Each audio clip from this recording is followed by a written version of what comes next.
pero hay una remuneración y una gratitud y un crecimiento personal gigantesco al usted ser una persona disciplinada. Yo no le estoy diciendo que se levante a las 6 de la mañana y a las 6:03 esté dibujando durante 8 horas, digamos, como tan militar, por así decirlo. Ajá. Conocer los límites para poder romperlos. ¿Qué es pensar como un artista? Pensar como un artista es muchas veces no pensar, ¿sabes? El querer luchar en pro de algo, eso da sentido, eso da propósito. Y hay un proverbio chino que me enseñó mi mamá a mí muy de pequeño, y es que hay 2 orejas, una boca, hay que escuchar el doble de lo que hay que hablar. Hongos, pájaros, murales, con el banco, historias, clases. No es que nos hayamos ido a comer hongos. No, claro. Hablado a través del Hablado micelio de y tal. hongos.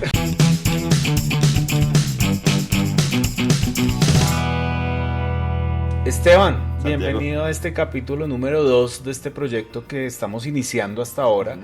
Yo estoy muy agradecido que nos haya aceptado la invitación y realmente es una persona que me agrada mucho tener acá. Me agrada mucho tener en mi Gracias a usted casa. por la invitación. Entonces yo no me voy a alargar en contar la historia de Esteban. Ustedes saben que mi estilo no es llenar de títulos a la gente.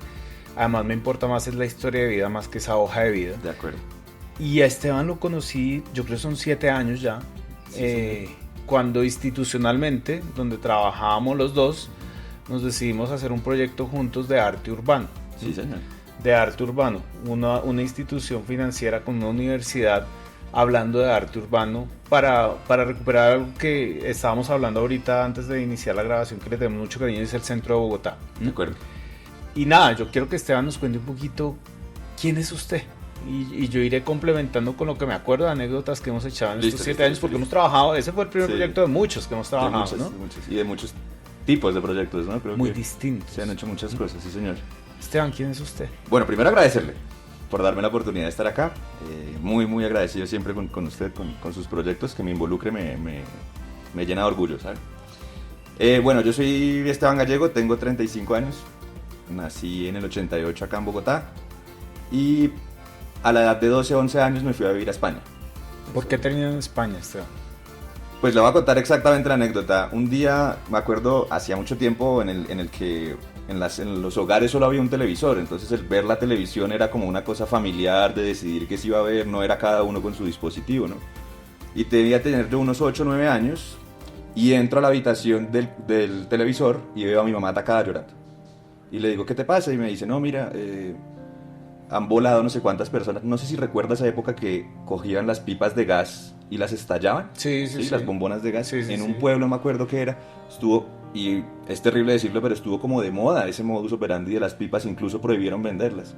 Entonces yo la veo allá atacada llorando porque habían estallado una pipeta de gas y habían matado no sé cuántas personas. No recuerdo dónde, yo estaba muy pequeño. Y yo volteo y le digo, pero normal, ¿no? Y yo me di la vuelta y seguí jugando con mis muñequitos. Y ella dijo, uy, sopas, estoy criando una persona insensible. O sea, si para él es normal que continuamente haya gente muerta, para mí era normal. Era una época muy violenta de Colombia. Y usted y yo somos muy contemporáneos, Sí, y de acuerdo. sabemos que vivimos esa época violenta. Yo creo que cuando uno mira esas series ahora de narcos, Sí, no, de los nada años que ver. 90 y todo eso, igual uno tiene esos flashbacks de cosas que uno se acuerda de que sí lo vivió así, ¿no? Sí. Sí lo vivió así. Y es de ahí mi mamá toma la decisión, mi mamá es una actriz muy reconocida y ella toma la decisión de abandonar todo esto en pro de darme a mí una educación y una forma de ver las cosas distintas. Y nos fuimos a Europa, ella se fue 2 años antes, yo viví con mi hermana, ella abrió camino y luego yo llegué allá y estuvimos 10 años. Yo estuve 10 años, ella estuvo como unos 12 más o menos. Pero por eso fue que acabé. ¿Y cómo ese fue ese cambio de vida de uno criarse una niñez aquí en Latinoamérica, en Colombia, en ese contexto en el que estábamos, a irse a vivir a España? No, primero terrible porque usted no se quiere ir, ¿no? Mis amigos, sí, bueno, lo típico, ¿no? Y el llegar allí, la cultura, aunque hablemos el mismo idioma, parece que no nos entendemos. Yo me acuerdo mucho, la primera anécdota, llegué a España, me invitaron a comer como el recibimiento, un restaurante gallego, de comida gallega, y yo me ataqué a llorar, porque no entendía el menú, yo no, o sea, una gamba, ¿cómo le decimos nosotros? Un camarón, los langostinos. Yo decía, pero ¿cómo es posible que ni siquiera el mismo idioma y lo pueda entender? Entonces el choque cultural muy fuerte, yo diría que los primeros 4 meses muy duros. Ok. Y luego ya mucho mejor. ¿Y cómo es vivir esa etapa? Como sabe Esteban y lo he venido contando, buscamos con este podcast poderle hablar más cercano a jóvenes. Sí. Entonces Esa etapa de jóvenes que usted me está contando, porque haciendo tiempos usted vivió como desde los 13 hasta los más o menos que 24 Sí, como años. 12, 22, algo así, o 11, 22. Ok. Sí, señor. Esa es toda esa época, ese momento de la juventud, que uno está tomando decisiones, que se acaba el colegio, que empieza otros estudios, que pasan muchas cosas en un momento, en una edad que uno está aún como en desarrollo inicial de la vida. Total. ¿Cómo vivió usted todos esos cambios? Porque usted le sumó otro montón de cosas. Bueno, yo lo pasé muy mal en el colegio. Yo me aburría demasiado en el colegio. ¿Qué lo aburría a usted en el colegio? El nivel que me tocó vivir acá, yo estudié acá hasta quinto de primaria, perdón, en un colegio bilingüe. O sea, el nivel educativo era muy alto. Y llegué a España a un nivel de educación que la educación básica no es muy buena. Reconocerlo, no es muy buena. La superior, excelente. Pero lo que es la básica, no. Digamos, yo dominaba el inglés de alguna manera, pues había estado en un colegio bilingüe y el nivel de inglés de allá era muy bajito, entonces no sabían qué hacer conmigo, entonces me daban un libro en inglés y me mandaban a leer una esquina. Me adelantaron 2 cursos porque el nivel que yo tenía era como superior al nivel en el que estaban ellos, pero aún así me Son aburría muchos mucho. paradigmas que uno creería que es al revés, ¿no? Sí. Fíjese que usted lo vive y se da cuenta que aquí tampoco todo es tan malo. No, de acuerdo. Sale uno pensando una cosa y no. Y me aburrí tanto que me empecé a ir al parque a leer. En esa época me gustaba mucho leer a Gabriel García Márquez, había leído todos los libros. Y un día mi mamá me pilló en el parque leyendo porque yo no iba a clase ya. Directamente había cogido en una hojita como la asistencia de la universidad e iba para cumplir porque lo pasé muy mal en el colegio. Me aburría demasiado, como que no me complementaba con los demás, ¿sí me entiendes? Entonces para mí era una tortura ir al colegio. Entonces simulaba que iba al colegio con 13, 14 años y me iba al parque a leer a Gabriel García Márquez día y noche, era lo que hacía. O sea que ahí había una pasión que usted había encontrado en su Sí. vida. ¿Mm? Sí, siempre fan de la lectura pues de nuestros autores, ¿no? Sobre todo, también de reconocernos ahí mismo, porque para mí fue una cosa muy rara como el empezar a sentirme español siendo colombiano y luego devolverme a Colombia, pero ya hablaba como español, entonces era como que no era de acá, pero bueno, o sea, fue muy difícil. Y esta cosa de estar tan aburrido en el colegio me llevó a salir del colegio, porque hay una opción que es como eso, educación secundaria obligatoria, y luego viene el bachillerato, ¿no? Como, Sí. entonces yo terminé la ESO y el bachillerato dije, no más, yo no puedo con esto, no puedo con esto. Y empecé a estudiar una carrera profesional a los 15, 16 años, que pues en mi caso siempre fue lo mismo, mi camino siempre ha sido el mismo, las artes, pero entrar a una carrera a los 15 años, 16 años es, no sé, ¿Y qué carrera era? creación gráfica, es todo lo Creación relacionado con gráfica. el dibujo, suena más a diseño gráfico, pero es todo lo relacionado con el dibujo, ¿no? Dibujo anatómico, color, cómic. Pero entonces aquí empieza a pasar algo y es, usted ya tenía un camino desde más chiquito enfocado hacia el arte, como está Sí. diciendo. ¿Cómo fue descubriendo usted ese camino y qué cree que en su historia de vida influyó en que usted tuviera tan claro que el camino era el arte? No puedo decir que el camino era el arte o que lo tuviera claro, que dijera, ha sido una especie de suerte, porque yo entiendo que tomar una decisión tan drástica a futuro de decir a qué me voy a dedicar toda mi vida a una edad en la que uno ni siquiera se conoce es muy difícil. Pero yo siempre fui artista, no lo supe porque uno como que estaba metido en el medio. Mi mamá es actriz, mi papá es dramaturgo. En mi casa siempre se habló de arte, siempre habían artistas, pintores. Entonces siempre viví ese medio. Poco a poco, digamos que por otro lado, bueno, yo fui me acerqué al graffiti desde los 12 años y empecé a hacer graffiti. Luego eso me llevó a estudiar creación gráfica, luego fotografía, bellas artes, maestrías y tal, pero nunca fue una decisión que tuviera que tomar como decir, oye, quiero ser ingeniero ambiental. No, siempre estuve en el camino y como que no fue entrar al mundo del arte, ya era parte de ello. ¿Me explico de alguna manera? Sí. Claro, usted tenía un paso adelante y estaba inmerso en eso. Sí, señor. Estaba inmerso en eso y le gustaba, porque uno puede estar inmerso en algo y puede que no le guste. O sea, puede haber nacido en casa de artistas y todo lo demás y Que lo decir, deteste. quiero ser abogado. De acuerdo, de acuerdo. Y eso está bien, eso también está bien, pero usted hizo como un clic con ese entorno en el que usted estaba. Yo creo que lo raro es que hubiera salido abogado o médico o algo. Digo que nunca tuvo otra opción, pero no lo digo de una manera mala, lo digo de una manera muy buena.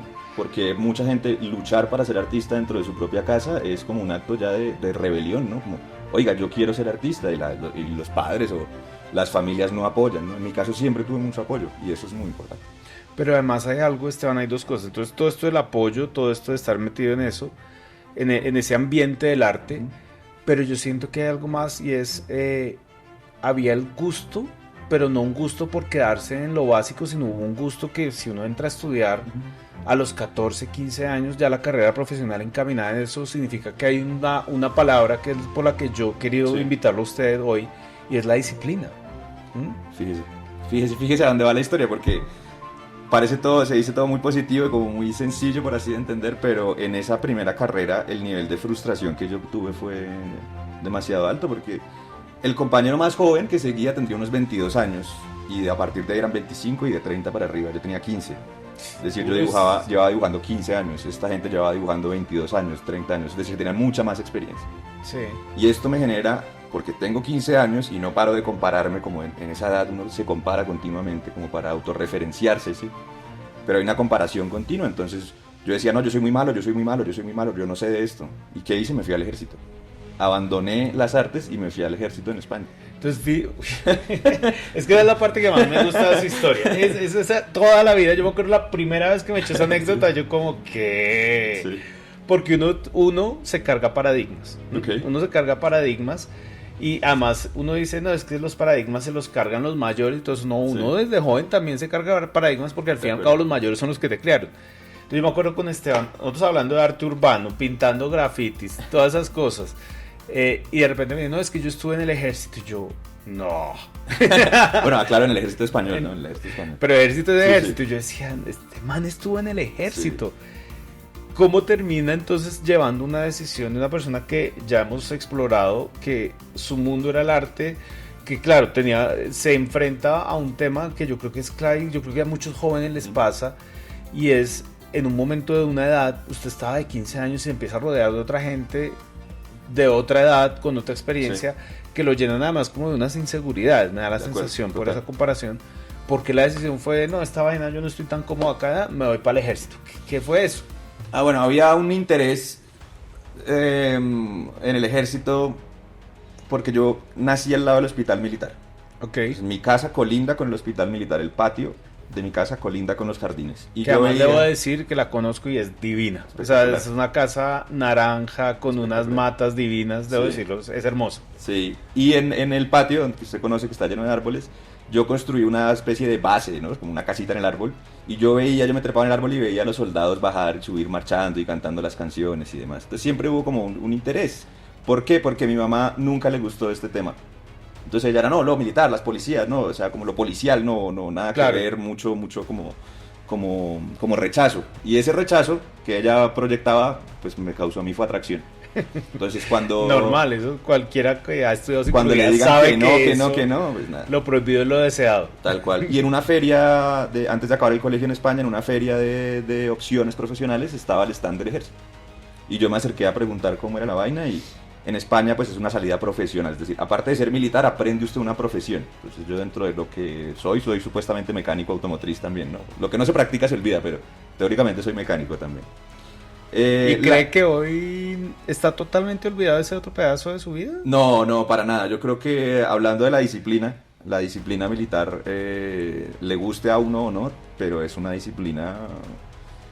Yo diría que es como el grado máximo de disciplina, ¿no? Luego dentro de los cuerpos militares y policiales deberán haber unos que tengan más disciplina aún, ¿no? Digamos, operaciones tácticas, rescates, tal. Pero la disciplina que usted tiene en el ejército es el único lugar donde usted la va a vivir. No hay otro lugar que usted viva esa disciplina. ¿Y fue feliz en el ejército? Pues sí, la verdad sí. ¿Por qué siente que fue feliz en el ejército? Mire, después, porque le agregó, después de volarse del colegio a los parques a leer... Ahora sí le toca una vaina que era una disciplina. Sí. ¿Qué lo hizo feliz ese mundo? De pronto, el que yo no había tenido esa disciplina. O sea, en mi casa no había una disciplina tal, obviamente no de un régimen militar, pero no había una disciplina, mis papás son separados, entonces como la figura del padre autoritario y la mamá autoritario era como una mezcla rara para mí, ¿no? Entonces, parto de esa frustración que me produce el ver que mis amigos dibujan, mis compañeros dibujan muy bien. Y digo, no, a la miércoles el arte, discúlpeme la palabra, porque el pensamiento a los 15 años es no quiero volver a saber de esto, y ya, como que lo he hecho nunca. Y me voy a leer. No dijo a la miércoles, pero bueno. Bueno, debió ser algún dicho español, ¿no? Como, seguramente. Pero casualmente es cuando más dibujo en la vida, estando en el ejército. Tenía demasiado tiempo libre, entonces es cuando más dibujo. Entonces como que el dibujo no sale de mí, el dibujo siempre ha estado presente. La pasión estaba. La pasión estaba, sí. Entonces dibujo y ilustro a todos los compañeros, les hago retratos a los mandos, diseño la camiseta de... Bueno, el ejército, bueno, cosas así. Es decir, que no importa uno en el ambiente en el que esté dando esos caminos que Sí. está desarrollando en la vida, la pasión sí La puede pasión estar. sí, la pasión sí sí. puede estar. O sea, no tiene por qué chocar con el tema. De acuerdo. Se puede adaptar. De acuerdo, totalmente, totalmente. De hecho, hay mucha gente que tiene hábitos como dibujar o pintar y tal, y no viven de ello ni nada, sino que tienen una profesión totalmente distinta, y en su tiempo libre siguen ejerciendo estos hábitos, ¿no? Entonces, tampoco hace falta solo dedicarse a una cosa, ¿sí? Para poder hablar de ella o para poder tontear de alguna forma, jugar con otras variantes, ¿no? Creo Ok. que eso es una posibilidad que tenemos todos hoy en día, que es dedicarnos a una cosa y tener unas pasiones o aprender de algo en el tiempo libre, y eso está bien compaginar, hay que hacerlo, creo. Y a hoy, ese paso por el ejército, ¿qué le queda a usted de ese mundo, de esa disciplina y de ese paso por el ejército dentro de su desarrollo? Que ahorita hablaremos, que sigue siendo un artista. ¿Qué Sí. se le quedó? La palabra disciplina es muy amplia, ¿no? Cuando uno dice disciplina, ¿O cómo la ve? o Exacto. parte suena como una cosa... A régimen. Suena a régimen, suena a reglas, porque hay que conocer las reglas para poder jugar en el tablero. Yo creo que la disciplina es primero la constancia, el trabajo constante. El trabajo no tiene por qué ser remunerado siempre. No es que no tengo trabajo porque no me pagan, no, usted tiene trabajo, siempre hay algo que hacer. Entonces el sentarse a horas y horas a dibujar, a hacer pruebas de color, a insistir y tal, eso es trabajo, aunque no esté remunerado como con dinero, quiero decir, ¿no? Económicamente. Pero hay una remuneración y una gratitud y un crecimiento personal gigantesco al usted ser una persona disciplinada. Yo no le estoy diciendo que se levante a las 6 de la mañana y a las 6:03 esté dibujando durante 8 horas hasta las 12 y pare. No, no es esa exageración, digamos, como tan militar, por así decirlo. Ajá. Pero está bien que usted diga hoy, este día de la semana me voy a dedicar a ver películas sobre este tema, porque estoy averiguando de este tema. El martes voy a dibujar y hacer unas pruebas de color tantas horas. De pronto no ser como tan estricto, cuadriculado, pero sí usted mismo saber cómo funciona. Yo sé que yo, por ejemplo, puedo concentrarme 4 o 6 horas. Ya después de las 6 horas ya empiezo, como me cuesta concentrarme. Entonces me conozco a mí mismo, hago turnos, ¿no? 3 horitas, o 2 horas, 2 horas. Conocerse para poder ser autodisciplinado, ¿no? Que es otra de las cosas de la disciplina. La autodisciplina, lo que uno se impone a sí mismo, ¿no? Okay. Entonces, no imponerse baremos tan altos tampoco que le generen frustración, ni unos tan bajitos que vaya usted como sobrado, ¿no? También es como conocer los límites para poder romperlos. Para poder, ya después de 6 horas, hacer 7. 6:30, un poco más, ¿no? Todo en pro de lo que usted quiere conseguir, de lo que usted proyecta para su futuro, digamos. Esteban, y entonces a su regreso a Colombia, usted vuelve a hacer arte. Bueno, estando en el ejército, me salgo en el boletín oficial del Estado, el BOE, que es como la prensa que leen los funcionarios del Estado allá. Aparezco en una misión para Afganistán. Y venía de perder 3 compañeros en el Líbano porque no tenían inhibidor de frecuencia, explotó el punto de control y bueno, murieron todos trágicamente, todos eran colombianos de hecho. Y a mí el estar ahí en la lista, obligado a ir a la misión, me da mucho miedo, o sea, parálisis total de miedo, de ir a morir por una causa que no era la mía. O sea, yo no quería guerra, me había traído lo militar y tal, la disciplina, de pronto lo que le decía, ¿no? Como esa falta de autoridad paterna también era como un atractivo hacia el ejército. Pero ya al verme en una lista y tal, dije, no. Como tenía estudios previos, pude renunciar, diciendo que había encontrado algo afín a mis estudios previos, que era la creación gráfica, aunque no hubiese terminado por la frustración que me produjo. O sea, que uno sí puede... ¿Cuántos años tenía ahí, Esteban? ¿En el ejército? Cuando toma esa decisión de retirarse. 19, creo. O sea, que uno a esa edad sí puede también poner sus creencias y lo que ha construido como sentido de vida hasta ese momento. Sí. Y no forzarse a hacer cosas que van a estar desalineadas con uno. O sea, sí se pueden tomar ese tipo de decisiones. De acuerdo, sí. ¿Cierto? Sí. Van a doler, seguramente. Seguro que Me sí. imagino que usted quedó inestable como miércoles. ¿Ahora Sí. qué hacemos? Pero sentía tranquilidad. Sentía paz, literalmente paz. No quería guerra, no. Eran misiones de cascos azules, pero cada 3 semanas había un atentado, era guerra. O sea, era una misión de paz, pero en un conflicto de guerra. Y yo no. Para mí el tema de recibir el arma, fui el mejor tirador, imagínese, con fusil, y querían que fuera francotirador y tal, pero el tema del cargar el arma para mí fue toda una experiencia muy, muy dolorosa. O sea, pudo estar ahí, pudo aprender muchas cosas de ese mundo, pero sabía que había un punto en el que ya su propósito de vida iba a estar desalineado con lo que le estaban poniendo a hacer. Los valores de uno, ¿no? Como... Los valores, súper lindas esas palabras. Y de ahí decide tomar otro camino. Y de ahí... Se enruta en otro camino. Me enruto en otro camino, y el otro camino era, seguía frustrado con el dibujo, a pesar de que seguía dibujando. Y dije, bueno, me voy a ir por la fotografía. Y como el ejército pagaba tan bien, pues bueno, tuve para comprar mi primera cámara y estudiar en una escuela privada de las mejores del mundo. Estudiar fotografía, que es la EFTI, ¿no? Es una escuela muy, muy valorada en el mundo. Luego estalla la crisis española. Sí. Un inmobiliario de la crisis. ¿Eso es que 2011? 2010, es como después del Mundial, 2010, 2011, sí, una cosa así. Es que recuerdo, tengo muy presente ese Mundial porque lo gana España, yo estoy en España, entonces para mí es una cosa muy, muy, muy significativa. ¿Y es futbolero? Súper futbolero, sí. Ok. No, pues claro, estamos perdiendo, a punto de perder un partido ahorita, pero... mentira. Pero sí, muy futbolero, muy... El artista es pasional, ¿no? Y yo creo que en esa misma fuerza del fútbol encontré como hacia dónde dirigir tanta pasión, pero bueno, es un tema aparte. Pero no, yo sí me aprovecho esa entrada que me hace porque yo quiero mostrarle aquí a la gente y a los oyentes, hay un libro que hoy traje pensando en esta invitación de Esteban, se llama Piensa como artista de Will Gompertz, y él habla que hay que entender el mundo siempre desde la mirada de un artista. ¿Usted qué opina? Sin haberlo leído, porque... No lo he leído, me lo acaba de presentar, ya lo tengo ahí para la... Pero estoy seguro que puedo contrastar, es solo la frase del libro la puedo contrastar con usted, Esteban. ¿Qué es pensar como un artista? Pensar como un artista es... muchas veces no pensar, ¿sabes? Es paradójico, ¿no? Pero el artista está regido por sus emociones, el artista trabaja con la emoción como una de las materias primas, es decir, le mete el corazón, le mete el alma, le mete la vivencia, el recuerdo, la experiencia de lo que ha pasado. Entonces las emociones como una materia prima son una forma, creo que del artista, de ver la vida, ¿no? Que es vivenciarlo, experienciarlo mucho desde la razón. Entonces me parece curioso porque yo le estoy diciendo que de pronto es no pensarlo tanto, sino experienciarlo no desde la razón, sino desde los sentimientos, desde la pasión. Sí, eso es, el artista es demasiado pasional, muchas veces es harto, ¿no? Porque creo que el artista es muy holístico, el artista busca mirar más allá del punto, ¿no? ¿Dónde está? No, este es el interés, vale, ¿y ese interés dónde está? ¿Cuál es el contexto, no? Entonces pensar como un artista creo que es también pensar desde el contexto, empezar a analizar los factores que intervienen. No sé, el artista creo que tiene una capacidad de alejarse un poco de la realidad, como en esa cuestión de que somos solitarios, y sí, es verdad, y nos alejamos mucho para ver cómo es el contexto, qué es lo que está sucediendo, cuál es el objeto de estudio. Le metemos corazón, alma, lloramos, y volvemos a él. Entonces creo que el pensar como un artista es pensar de una forma holística y viendo todos los factores posibles y pensando más en lo puntual, en el conjunto.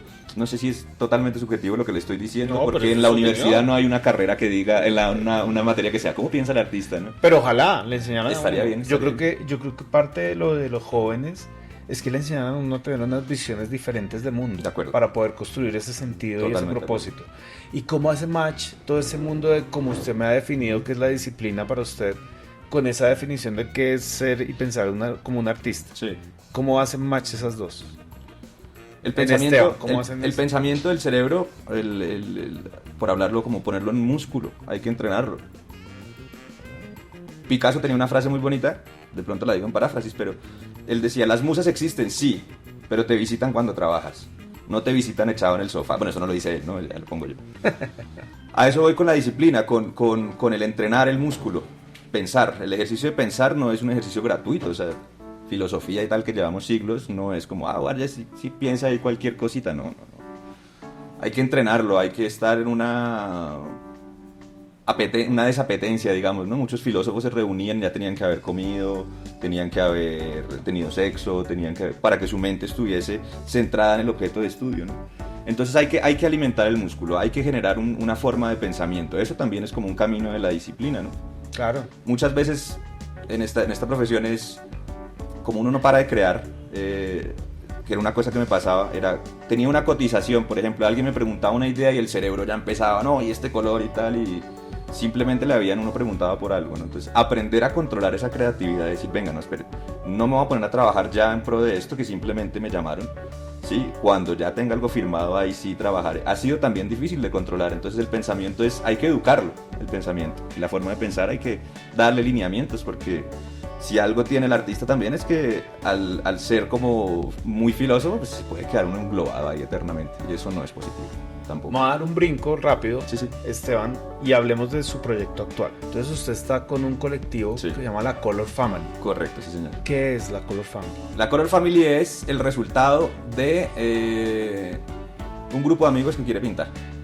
¿Y quiénes son ese grupo de amigos? ¿Artistas todos? Todos son artistas, sí señor, en especial, todos somos artistas, pero por ejemplo hay uno que es diseñador gráfico, hay uno que es, dos son artistas y diseñadores gráficos, hay otro que es biólogo y artista plástico, y bueno, yo soy creativo, fotógrafo y artista plástico.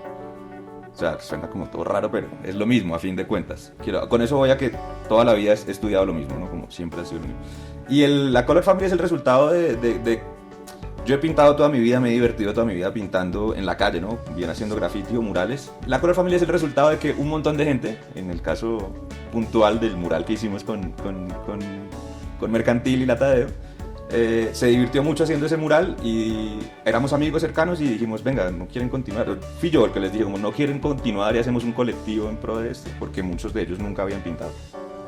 Entonces es el resultado de amistad, sobre todo, de la amistad y del placer por generar imagen, por crear imagen.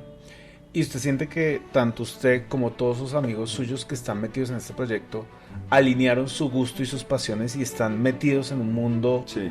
emprendedor, laboral, lo que sea, a gusto ahí? O sea, siente que sí se puede llegar a eso. Sí, claro, sí. Porque usted decía algo muy chévere al comienzo, y es, seguramente muchos jóvenes ven en el arte, y por eso es que yo quería que usted estuviera hoy con nosotros, ven en el arte su pasión y en lo que se quieren desarrollar, pero van a encontrar posiblemente más barreras que el que dice que quiere ser abogado, médico o contador. ¿Qué mensaje, para ir cerrando, Esteban, le dejaría a esos jóvenes que creen que su pasión definitivamente es desarrollar el arte, para que sean felices, construyan un propósito hacia eso y se desarrollen en ese mundo? Yo creo que más allá de que sea en el arte, chévere cuando es en el arte, porque estos casos son muy interesantes, estas personas que quieren pero no pueden ser, ¿no? No por ellos mismos, porque si uno quiere puede, pero por un contexto, de nuevo, familiar o socioeconómico que no les permite, o por el pensamiento que hay de que el arte es sufrimiento y que se va a ganar, no se va a ganar las habichuelas, por así decirlo. Pero más allá que en el arte es que hay que luchar, hay que trabajar, sobre todo. Yo entiendo que la decisión de a qué me voy a dedicar el resto de mi vida cuando ni siquiera me conozco un 10% es muy trascendental, es muy difícil, la verdad. Yo he pasado por 3 carreras, ¿sí? 2 maestrías.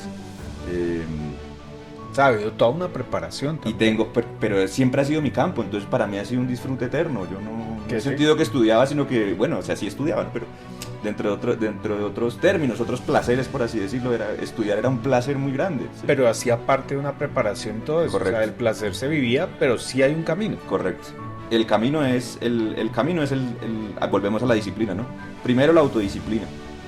La autodisciplina. No hay por qué ser súper tajante uno mismo con uno mismo, porque eso va a generar frustración. El querer luchar, sí. El querer Aquí, luchar. nuestra eterna compañera Eva. El querer luchar en pro de algo, eso da sentido, eso da propósito, eso da sentido.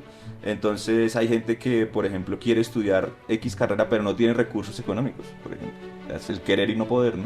Entonces esa gente que lucha, que trabaja, que ahorra, esa gente tiene toda mi admiración, ¿no? También. Y Esteban, pensando un poco y en el objetivo de esto, que es empezar a abrir un proyecto que queremos que vaya más allá, los que ya estamos un poquito ya más adelante en la vida, Sí. ¿qué deberíamos hacer para apoyar a esa gente que está construyendo? ¿Qué cree usted que es?